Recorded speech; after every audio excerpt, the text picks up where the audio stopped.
กำลังบุกเฮียอะไรนะกำลังบุกของน้ำพี่น้องเนาะเมื่อวานนี่นะโกแล้วเมื่อวานนี่แบบมามันนี่เผยว่าบุกเลยช่างแก้วมื้อนี้ตัวยังอีกมื้อนี่ได้แล้วบ่ยำทอนยำบ่ยามแล้วยามจะมาถึงกันไม่ได้กันบ่เด็กออกคือเฮ็ดมาหาข่อยทันทีเลยบ่ได้ซื้อได้เด็กฮะบ่ได้ซื้อกองได้ยินว่าช่างแก้วบอกก็เจอว่านี่จะมาถึงยังบ่ได้ซื้อมื้อนี้ก็มีเด็ดคือกันมื้อนี้ก็มีบ่วันได้เป็นวันกว่า1เด้อบ่ได้ซื้อฮอดเลขเมื่อวานนี่ชื่อแต่ว่าชื่อว่าทางมีใครไม่ใช่นั่นบ่ดิ2552ว่ะเราบอกคักหรือบ่เซนได้ถึกบ่ชื่อเดี๋ยวเราบอกกันเลยบ่เซนนี่คือว่าสิเอาไปจัก50พุ่นว่าจังบ่เลยชื่อเงินเลยแต่ว่าบ่52ว่า52แล้วเอา50แล้วมันออก92บ่ได้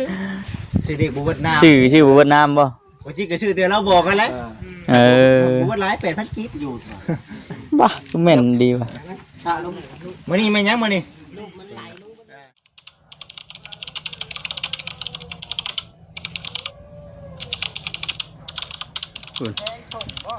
บ่คำลาเพิ่นเบรกทางหน้ามาพี่น้องเนาะทักทายสบายดีเด้อพี่น้องเด้อ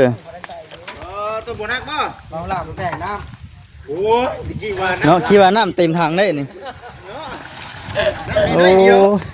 ให้เป็นผู้บรรเลงน้ำให้นะคุณครับบ่จ้อยบ่คือบ่เต็มถังแล้วบ่จ้อยต้องให้รางวัลบ่จ้อยคือบ่เต็มถังแล้วให้เราเบรกรถดิก้อนนึงฮะ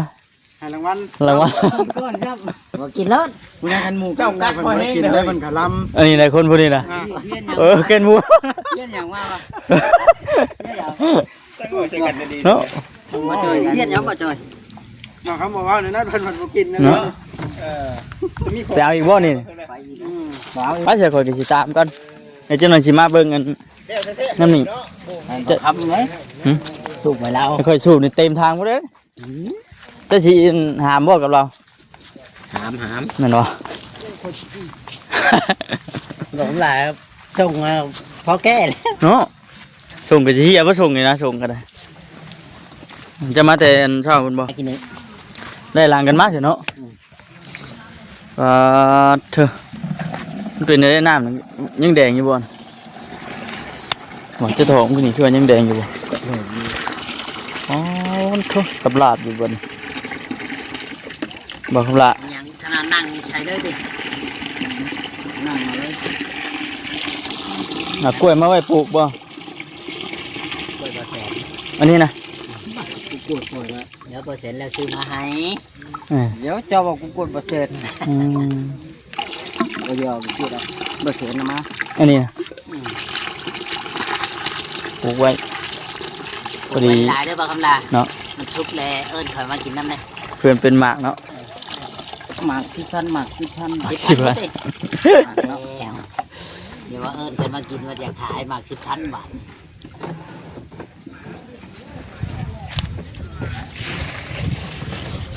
อย่าบอกเอาชามนั่นบอกว่าตีบอก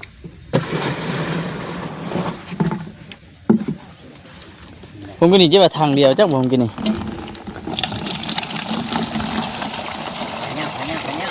คุณลายอยู่เนาะน้ำเนาะแห้งเติบได้พี่น้องเลยเนาะ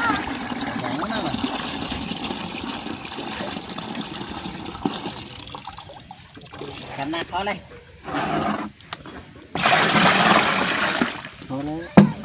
ได้บ่ชิยุกให้ปะไอ้ได้บ่ยอมไปยุกให้อีกเฮ็ดได้อาบคนเลยกูมันรุดจะอาบก่อนดิโว้ยพอแห้งเลยกูเอาแม็กคู่เราเขาหลาเป็นยังไงนี่เนี่ยคือแบ่งมาตลอดทางเพิ่นกำลังบุกเฮียอะไรนะกำลังบุกของน้ำพี่น้องเนาะเมื่อวานนี่นะโกแล้วเมื่อวานนี่แบบมามันนี่เผยว่าบุกเลยช่างแก้วมื้อนี้ตัวยังอีกมื้อนี่ ยัง ได้แล้วบ่ยำทอนยามบ่ งามแล้วงามจะมาถึงกันไปได้กัน บ่บ่ บ่ เด็กออกคือแทนมาหาข่อยทันทีเลย บ่ได้ชื่อได้ นี่ฮะ บ่ได้ชื่อของได้ยินว่าสร้างแก้บอกก็เจือว่านี่ เครื่องแรกคืออะไรตั้งใจ จะมาถึงยังไง บ่บ่ได้ชื่อบ่ได้ชื่อ มื้อนี้เราก็มีเด็ดคือกันมื้อนี้กัน เอาน้ำวันได้เป็นวันกว่าหนึ่งเนาะ บ่ได้ชื่อฮอดเลขเมื่อวานนี่ชื่อแต่ว่าชื่อว่าทาง มีคาคายไม่ใช่นั่นบ่ดิ วัน2552ว่ะ เราบอกคักนี่บ่แซนได้ถึกบ่ บ่ชื่อเดี๋ยวเราบอกกันเล บ่ ย แซนน่ะคือว่าสิเอาไปจัก50พุ่นว่าจังบ่แล้ว ชื่อเหมือนเลยแต่ว่าบ่ 52ว่า52แล้วเอา50แล้ว 50 มันออก92บ่ได้ ชื่อเด็กบ่เบิดน้ำ ชื่อบ่เวียดนามบ่ บ่จิก็ชื่อเดี๋ยวเราบอกกันแล้ว เออ บ่เบิดหลาย8,000กีบอยู่ บ้าแม่นดีว่ะ มื้อนี้แม่นยังมื้อนี้ ลูกมันไหลลูกมัน เพิ่นสิบอกง่ายๆเดี๋ยวว่า 68 468มื้อนี้เนาะ 3ตัวตรงเลย แบบ ตามแก้วให้ตัว ตามความฝันบ่ดีว่าแบบใดอันนี้บ่สังเกตฝัน อ่านจะปะตัวอะไรก็ ฝันคงฝัน คงฝัน ความฝัน 468เนาะเด็กไก่แม่นเนาะ468เด็กไก่สุดก่อนน่ะ468มันออก469 เอา FC เนาะ อืม นี่ก็ว่ากันเชื่อได้พี่น้องเอ้ยเนาะรุ่นเบิ่งบ่ได้แปลเป็น เห็นบ่ถือกะอย่าว่ากันเด้อเอาความฝัน เพราะเมื่อวานนี้เราเว้าอยากปีอยู่ได้ เนาะว่านี่คักแน่นี่คงเตะเลขออกคิดชั่วน้ำมือเลยได้เมื่อวานนี่นะบ่จิกก็บ่เสแต่แท้บ่ดีว่าซั่น ค่อยก็ได้ว่าจิกว่าสามีนาให้ว่าขักโอ้ยเมื่อนี่ค่อยต้องชื่อเราอ่ะค่อยชื่อเรา468มื้อนี้ 468เลข3ตัว ตัวเต็งเลย 3ตัวตรงเลย ตามตัวเด็ดๆมื้อนี้คันถือกะแบ่งให้นี่เด้อกันบ่ถือกะอย่าว่าเราอ่ะ ฟันบ่คือคงฟันบ่ ฝัน คือความฝัน แล้วฝันอยากคิ้วได้จังซี่ 468พี่น้องเอง จัดไว้ติ จัดลุงเพิ่นฟัน หา2เนาะ หา หา2มันออกหา92 592 วานนี้จะบอก52 ป บ่ ระมาณนั้นแหละ แล้วบัดนี้ออก 592 592 บ่จิตว่าสิเอาป่องเช้าเราอ่ะบ่จิตเราว่าสิเอาป่องเช้าบ่จิตได้3,000ว่ะบ่เซนได้50ก็ได้ว่ากันเนาะบ่จิตบ่เซนว่าสิเอาป่อง50เราก็เราก็ ถือยอมรับยอม ข่อยเอาเลยเราก็ เอาแต่ เวียดนาม ของได้ยินคักๆเนาะวานนี่เนาะ บอกเขาก็ฟังสิ ฟังชื่อแต่ว่าบ่ได้ชื่อเด้เดี๋ยวฟังมันฟัง มื้อนี้ได้10บ่ถึกเบิด ชื่อแล้วมันสิยังไง ยามเข้าเด้ เดี๋ยวนอนต้องเชียร์กันรอดวันนี้ แก้วเรียบร้อยบ่มื้อนี้ เร็ว น่าจะแล้วบุดเทบ่ข้างบ่ได้เท ข้างในเด้อแล้วละบ่น่ะ อีกตามมีตุ้งกระเทเนาะ โอ้ข้างในเรียบร้อยเบิดเด้เนาะ นอนลุงเนาะผักอยู่ได้นี่ให้เจ็บเท บ่มีเด้พี่น้องถ้ามีก็บ่ยากหรอกเนาะ แม่ เทให้ง่ายๆบ่เนี่ย ถ้ามีก็เทให้ลุงเพิ่นว่าถ้าบ่มีก็ให้สำลาเทเอง อืม เทได้ยกเนาะ บ่ยากหรอกกันนั่นน่ะบ่ยากก็ทีมงานเฮาช่วยกันก็ได้ดอก แม่น ทีมีตำลังกันเนาะ แม่น ย่านบ่มีเลยที่ มือเอาเนาะถ้าตูเด้อไปได้ เรียบร้อยพี่น้อง มีเลยจ้ะ พอดีเบิดเลยบ่เนาะ มึงเหลือปูนสอบเดียวนี่ที่โบนี่เราก็มีที่ทำไม อยู่ก่อน ก็กินฮอดดีแน่น่ะแล้วพอจากกันเราอ่ะ โอ้ข้างในก็แล้วเลยเนาะ ไอ้สักมัดก่อนเนาะลุงเนาะจังรวดขึ้นอีกเนาะรวดปูนขึ้นอีก ข้างใน อันนี้ยังบ่คงปัดปูนคูนี่ปูนปีน ไม่ต้องใช้ดาบเมื่อไร เป็นผลงานเหมือนเดิมเอาเลย เมื่อตอนไหนวะ เราเป็นผลงานเหมือนเดิมเขาติ๊กขักลีนี่ พี่น้องไอ้พวกนั้นเปิดท้องแช่ก่อนเนาะแช่ไว้ก่อนเนาะ เบิดบอกด้วยนะเบิดนะ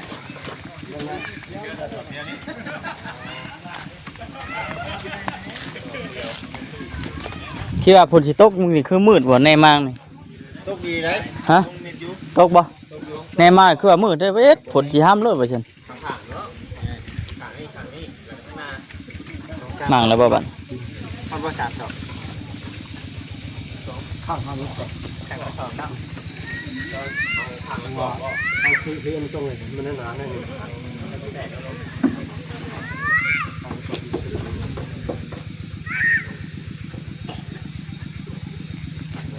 นาะคือว่าเป็นขั้นตอนเฮ็ดเป็นจังได๋ คักงามคักปานหยังพี่น้องเห็นเนาะ แล้วจังเนาะ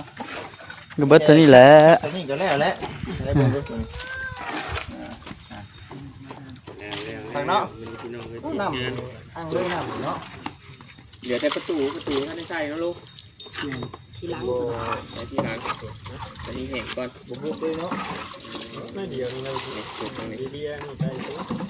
แม่นยัง เดียวไป กำลังเลย ก็ใช่เนาะเพิ่มผ้ายามฝนกินนี่ดีเด้อคือว่าได้ถมลงก่อนเนี่ยจะมันเจือนเตือนน้องพี่น้องเด้อโอ้งาม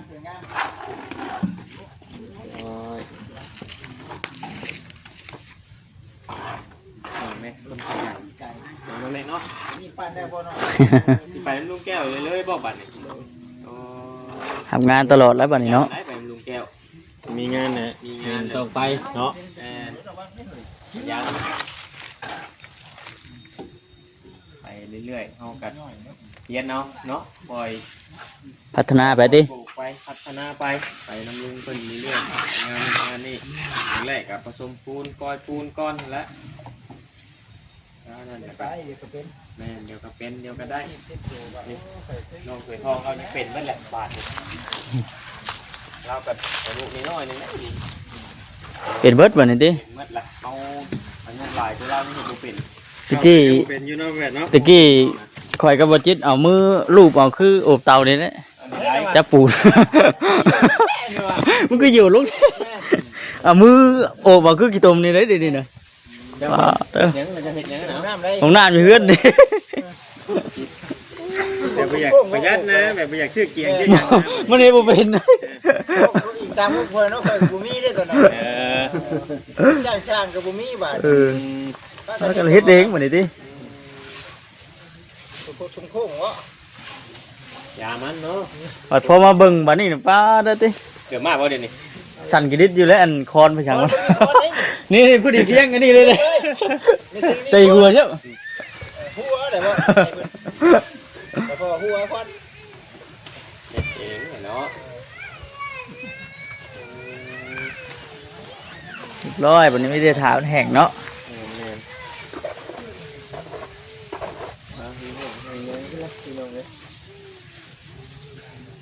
ไปนี่แหละจ้างให้เนาะแต่ว่าก็คือว่าแน่ได้บ่ว่า ลงแห้งจ้ะ วันนี้เฮามาเบิ่งเอาใส่เห็นเพิ่นเฮ็ดนั่นเห็นเพิ่นนี่ก็ บอกมา คือสิพอเฮ็ด บ ไป อกเรือลายก้อนเติมเนาะ ว่านี่เรานำว่าคือว่า80มั้ย90 เดี๋ยวก็ซิป 90ปลายเนี่ย ก็ซิปปลาย คือว่าทางเบิ่งมื้ออื่น เรานับเบิ่งเมื่อวาน ไปเรียนต่อ แม่ ไปเรียนอย่างเงี้ย แม่เดี๋ยวก็ดีไปเรียนต่อพอเด็กน้อยแบบเนี้ยอีก เนี่ยมันเดือด ยังสิมีในเฮ็ดอยู่เด้เนาะ เดือดใครกลัวบ่พอ แม่นนั่นแหละ ทำบ่พอน้ำอุ๊บ ง่ายมันเหลือจังว่าพอติ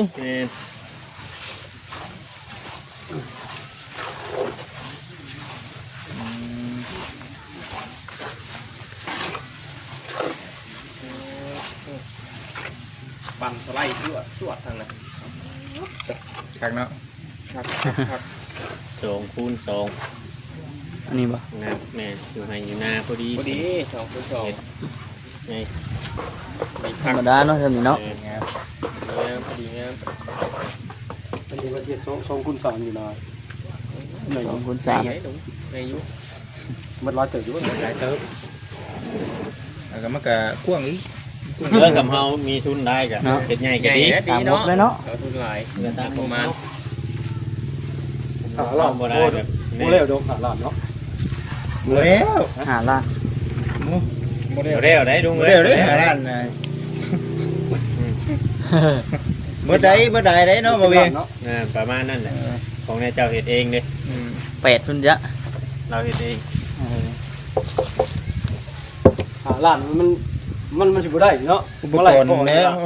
เท่าไหร่ได้โทษนี่ก็ โอ้อันละ200,000 นี่เขาแทนบ่ บางบอนก็ใช้ บางบนก็จงเซนไปเนาะจงเซนปลาย พกโทนี่ก็ แม่ฝามนี่ฝามมันก็แพงคือกัน พาไปทำกันเลยเลย ราคาเดียวกันเลยฝาม ราคาเดียวกัน หลาย2หาเลยเนาะ แม่น 2หา4โทก็ล้าน เลยยัง4โทก็ล้าน ว้าย4-5ล้านจะเอาบ่อยู่มันโอ้ยคือเฮาเฮ็ดนี่สมมุติว่าคือเฮาเฮ็ดนี่จ้างช่างอีกพอแห้งอีกนี่ เดี๋ยว เนาะ อันนี้เฮาขนาดอันนี้เลยเนาะ แล้วเสร็จ แม่ เนาะ นบ่อยู่บ่ได้เติบได้ แม่น ใช่นี่ครับ โอ้ เกือบ2ล้านเลยตอนจานนะคุณผู้ชมเนาะ ยังไม่เพิ่งกันบ่ ยังเพิ่น แม่นเกือบ สอง สอง เกือบสองบ่ เกือบสองผู้ใด โอ้ อย่างละครึ่งได้พอเป็ด พ่อข่อยตอนนั้นแห่นี่แพงเลย เฉพาะแห่บ่ แห่แพง แม่นแพงแล้วแห่ สร้างเข้าบ้านเฮานะบ่จิตเด้ ชื่ออะไรก็ 2 ล้านพุ่นใดแห่นะ เฉพาะแห่บ่ 2ล้านเอสครึ่งยักษ์เฉพาะนะแห่ชายล้าน แพงปานใด ล้านนั่นก็ ทรายน่ะล้านห้า ล้านเจ็ดแล้ว ล้านเจ็ดแล้ว ขึ้น เอิ้นบ่ข่อยเว้าอยู่ ขึ้นไปเรื่อยๆเนาะ สอบแสน5,000ตอนก็ซื้อตะกี้นะอยู่บ้านเฮานะแต่ว่าเดี๋ยวนี้ข่อยบ่ฮู้ หัวเพลงได้เพลง แพงขึ้น มั เรื่อย นมี12สอบยังสำนี่เนาะ12สอบนั่น 12 สอบบ่ บล็อกไหล280บล็อกเพราะว่าสั่งมา300เหลือ80เลย เมื่อกี้น่ะบล็อกก็ใช้ก้อนละพันไปปูนก็30ปลายพันเนาะ ๆเนี่ย 4-5แสน บล็อก นั่นน่ะ บล็อกก้อน5,000ร้อยก้อนก็5แสนบล็อกก็ล้านหนึงล้านอะไรล้าน2แสน5บล็อกล้าน2แสน5มาใส่ทราย2ล้าน3พันเจ็ดสิบ บ่คำลาก่อน แต่ว่าอยู่นั่นน่ะเขาก็เฮ็ดอยู่ที่ใกล้บ่เด่น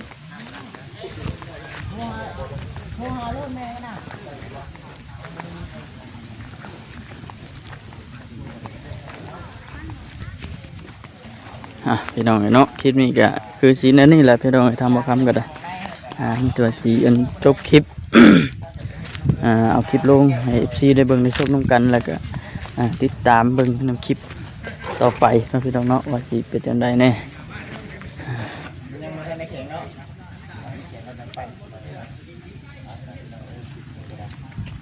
โอเคพี่น้องเนาะสบายดี